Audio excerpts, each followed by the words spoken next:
Fala pessoal, professor José aqui contigo no YouTube em mais uma aula sobre farmacologia, fisiologia e terapêutica, o canal Farmacologia Fácil. Dividi essa aula, na verdade, no começo de setembro, em duas partes para ser mais fluido, para você poder assistir uma aula, terminar ela e depois assistir a segunda aula quando conseguir. Então, por isso, qual o motivo de tudo isso? Porque eu penso em você, eu sou apaixonado por você que está aí do outro lado da tela e por isso, meu muito obrigado em estar aqui em mais uma aula. Se você não conhece esse professor que tinha uma barbinha um pouquinho maior nas aulas anteriores e agora ficou mais jovial, a pedido do seu filho Joaquim, que estava vendo que a barba estava muito demais, né? Estava parecendo já um mago do Senhor dos Anéis e ele já cortou, então agora tô mais jovial graças a ele. Então, se você não conhecia esta cara aqui no YouTube, já aproveita e se inscreve no canal, ativa as notificações, tenho certeza que você vai gostar das aulas que eu vou liberar, que eu libero toda semana e cada vez mais aqui nessa plataforma. Show? Então na aula passada, como eu disse, todo setembro nós vamos falar de interação medicamentosa, então muita aula legal vai ter aqui, e na aula passada nós começamos a falar de antihipertensivos, interações com antihipertensivos. Falamos dos inibidores da ECA, dos bloqueadores de receptores de angiotensina, dos anti-inflamatórios e muito mais. Não são antihipertensivos anti-inflamatórios, tá? Não vão dizer, né, esse professor é louco, vou sair daqui. Não, é porque eles interagem com os antihipertensivos. Então fique tranquilo, acalme teu coração. E nessa aula nós vamos continuar esse tema maravilhoso que tenho certeza que você tem interesse em aprender. Então pega a caneta, pega o caderno, continua escrevendo como você estava fazendo na última aula que eu sei e bora para a aula.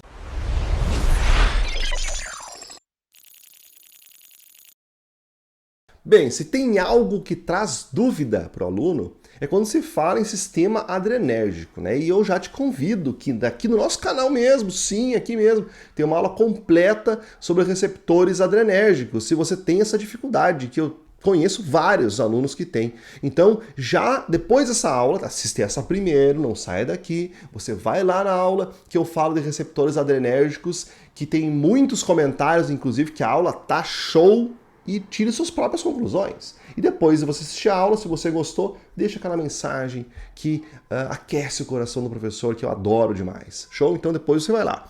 Receptores adrenérgicos, né? Farmacologia do sistema adrenérgico. Bom, mas na hipertensão esse sistema é muito importante, porque nós temos receptores, por exemplo, beta-1, que promovem o aumento da frequência cardíaca. Então, todos os agonistas beta-1 fazem isso no coração. Da mesma forma que os antagonistas, agora falando de antihipertensivos, diminuem a frequência cardíaca. Os antagonistas ou bloqueadores de receptores beta. O problema é que existe um gêmeo do receptor beta-1, que é o beta-2, que está no pulmão. E falando fisiologicamente, não dá para dizer que eles são contrários um ao outro, mas fazem funções diferentes. O beta-2, quando é ativado, gera broncodilatação. Então, se eu tenho um medicamento que bloqueie beta-1 e beta-2, eu tenho um medicamento que diminui a frequência cardíaca, mas também causa broncoconstrição. É prejudicial para pacientes com problemas asmáticos, por exemplo, para condições que estão em prejuízo do sistema respiratório, especialmente asmáticos, pacientes com DPOC, enfisema, né, dentre outras condições. Muito bem, além disso nós temos flutuações dos receptores adrenérgicos. Conhecidamente, essa linhagem de receptores do sistema adrenérgico tem inserções e retiradas da membrana dos neurônios e dos tecidos com uma maior frequência. Inclusive, no envelhecimento, nós temos um prejuízo do sistema neurosimpático conhecido, que controla a pressão arterial, evita a hipotensão postural, por exemplo, já bem documentado. Então, nós temos uma flutuação desses receptores que pode prejudicar o efeito direto desses medicamentos. Bom, o beta-1, vamos dar uma retomada. O beta-1, então, ele é um receptor do coração, do aparelho justaglomeralar do rim também, do tecido adiposo e em menor quantidade no tecido dos brônquios. O beta-2, ele existe predominante no tecido dos brônquios, na musculatura lisa vascular e no pâncreas endócrino, agindo também na produção e liberação de insulina. Então, olha só, todas as interações aí que a gente já pode citar só sabendo a ação dos beta-bloqueadores. Então, os bloqueadores de receptores beta-bloqueadores, interagem diretamente com os hipoglicemiantes orais. Claro, o uso de beta-bloqueador com hipoglicemiante oral pode mascarar quadros de hipoglicemia. Além disso, beta-bloqueadores como atenolol e metoprolol, né, que são mais seletivos para receptores beta-1 do coração, interagem com digoxina, porque podem aumentar a toxicidade da digoxina por causar um possível bloqueio átrio-ventricular. O que mais? Beta-bloqueadores e bloqueadores de canais de cálcio podem gerar um efeito sinérgico no sistema cardiovascular, pode gerar uma bradicardia severa e sinais de insuficiência cardíaca. Beta-bloqueadores de Aines, pode haver uma diminuição do efeito hipotensor do beta-bloqueador. Beta-bloqueadores e agonistas beta-2. Olha só, quem são os agonistas beta-2? São aqueles que fazem broncodilatação, utilizados na asma, são os broncodilatadores, como salbutamol, fenoterol, bambuterol e tantos outros. Então, os beta-bloqueadores em uso, vamos pensar assim, a pessoa tem hipertensão, utiliza beta-bloqueador, propanolol, por exemplo, que são menos seletivos que é menos seletivo para receptores beta-1. Pode haver uma interação com os agonistas beta-2 e a pessoa ter uma diminuição do efeito do broncodilatador, porque tem um medicamento agindo contrário a ele no mesmo receptor. É bem importante nós definirmos isso, porque todos os beta-bloqueadores podem causar isso, pessoal. Vai depender da dose. Alguns beta-bloqueadores são mais seletivos para receptores beta-1, de fato. A segunda geração, por exemplo, de beta-bloqueadores como atenolol, metoprolol, são mais seletivos para beta-1, então a chance de acontecer em doses terapêuticas, essa interação é menor. Mas existem outros, como a primeira geração de beta-bloqueadores, como o propanolol, por exemplo, que mesmo na dose terapêutica pode causar esse tipo de interação. Então vale a gente aprofundar um pouco mais na seletividade e nas gerações de beta-bloqueadores. E eu tenho nessa aula de sistema adrenérgico aqui do nosso canal, eu falo tudo isso. Então depois você vai lá e checa essa diferença. Beta-bloqueadores e insulina, né? Diminuição do efeito das insulinas, é claro, né? Porque você vai mexer com a secreção de insulina endógena. Beta-bloqueadores e alguns medicamentos que mexem no metabolismo, né? Especialmente o propanolol, em associação a cimetidina, fluoxetina, propafenona, propoxifeno e quinidina. Aumenta o efeito do beta-bloqueador porque mexe no metabolismo do beta-bloqueador. Além disso, o beta-bloqueador propanolol pode gerar maior risco de toxicidade neuroléptica pelo uso concomitante com outros neurolépticos, como clorpromazina, tiroidazida e tiotixeno, principalmente clorpromazina. Mas não é só a classe dos beta-bloqueadores que tem interação medicamentosa. Nós também temos os bloqueadores de canais de cálcio, como o verapamil, um bloqueador de canal de cálcio mais seletivo para o coração, cardioseletivo, que também tem interações medicamentosas. E olha só, o verapamil é um inibidor enzimático, inibidor da função da P450, mais especificamente, né, da CYP3A4, dessa isoforma da P450, e além disso também diminui as funções de um transporte transmembranar muito importante, principalmente para a retirada de substâncias do sistema nervoso central e para a eliminação biliar de substâncias, que é a glicoproteína P. Esse efeito sobre o metabolismo das drogas pela P450, pelo transporte transmembranar, que também é eliminação, é mobilização de medicamentos e fármacos dentro do organismo, pela glicoproteína P, torna o verapamil um medicamento que causa muitas interações. Por exemplo, ele interage com os medicamentos utilizados para dislipidemia, as estatinas, como simvastatina, lovastatina e atorvastatina, podendo gerar um quadro de toxicidade pelas estatinas, caracterizado pela síndrome chamada de rabdomiólise, que é lesão muscular e disfunção renal. Mas outros medicamentos, como por exemplo digoxina, quinidina, teofilina, ciclosporina, carbamazepina e relaxantes musculares não despolarizantes, aumentam o efeito, podendo se tornar tóxicos também por esse bloqueio na glicoproteína P e do metabolismo. Então o verapamil, quando está estabelecido um tratamento com esse medicamento, basta você citar esses medicamentos e monitorar, para que, caso haja algum efeito adverso algum efeito de uma possível toxicidade, precisa ser alertado o paciente e o médico para uma retirada, um ajuste de dose, enfim, algum manejo para evitar um efeito grave mais adiante. Bom, diuréticos, digitálicos e lítio. Existe interação? Sim. Os diuréticos fazem uma depressão do sódio corporal e do volume de sangue, e essa diminuição de volume de sangue e de sódio pode gerar, então, sim, uma toxicidade maior, gerar uma toxicidade por digitálicos e por lítio. Além disso, carbonato de lítio, né, é o mais utilizado. Além disso, a própria depressão evitada de alguns diuréticos ou o excesso da depressão de potássio gerada por outros diuréticos gera mudanças no efeito dos digitálicos. Se eu tenho uma retenção de potássio, eu diminuo o efeito dos digitálicos. E se eu tenho uma depressão de potássio excessiva, né, eu tenho um aumento da toxicidade por digitálicos. Então, o uso de furosemida, por exemplo, digoxina, meu Deus, pode haver uma interação medicamentosa. Então, além da mobilização do volume sanguíneo, afetando na toxicidade de algumas drogas pela distribuição, principalmente como o lítio, a mobilização hidroeletrolítica do organismo também afeta a função de diversos medicamentos, e quando nós falamos em digitálicos, é muito importante essa mobilização.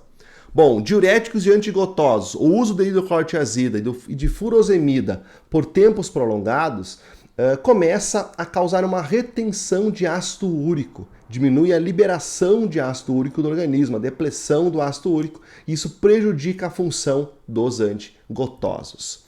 E diuréticos e diabetes. Esse é um tema bem importante que eu citei no final da aula passada, que nós vamos falar. E sim, pessoal, diuréticos tiazídicos são agentes diabetogênicos, atuam através do mecanismo ainda que não foi bem esclarecido, mas que pode envolver distúrbios da secreção de insulina. Esse é o ponto que mais é estudado.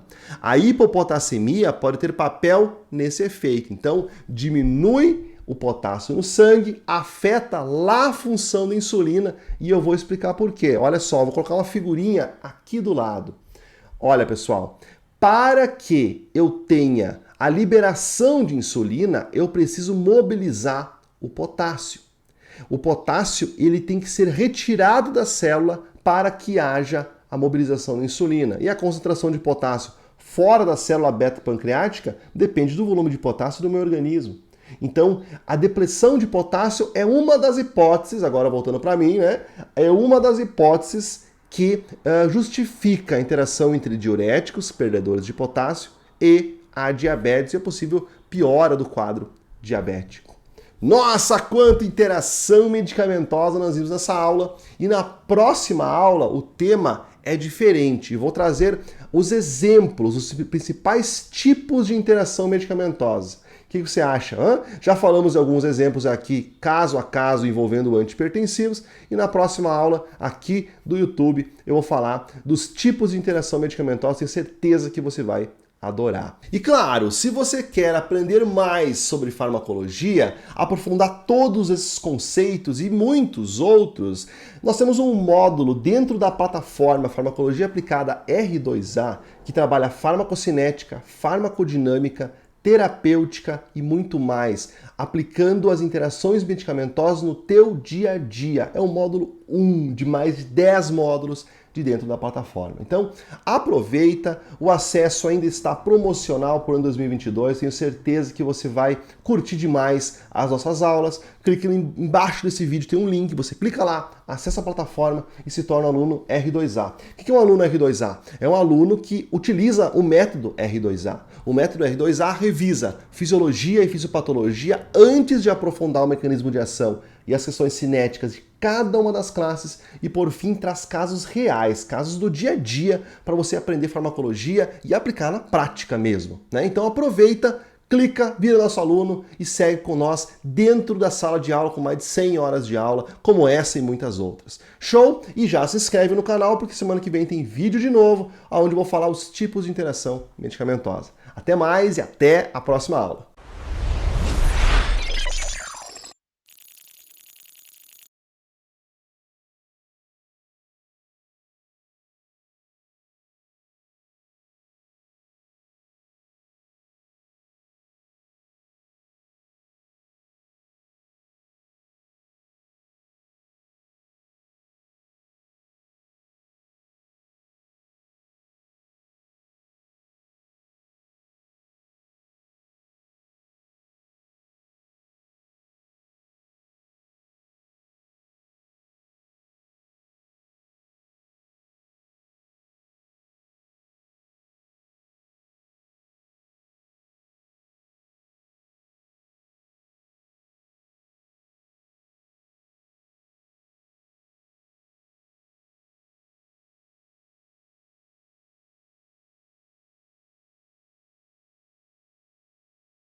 toca